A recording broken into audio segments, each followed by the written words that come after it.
Pentru toamna aceasta am simțit nevoia să-mi creez un colț doar al meu, unde să mă pot relaxa și bucura de liniște. Așa a apărut în grădina mea fotoliul balansoar Lazy Bloom de la Haro. Încă de la montaj mi-am dat seama că este un produs bine gândit, simplu de asamblat, dar cu un cadru solid și rezistent. Îmi place că detaliile de design sunt elegante, iar materialele se simt premium, exact genul acela de calitate care îți dă încredere că va rezista în timp. Perna este extrem de confortabilă și îți oferă senzația aceea plăcută de a te scufunda într-un spațiu care te îmbrățișează.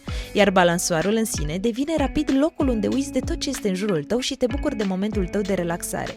Un alt lucru pe care îl apreciez mult este faptul că Lazy Bloom vine în 5 culori diferite, astfel încât fiecare își poate alege varianta care se potrivește cel mai bine casei sau grădinii.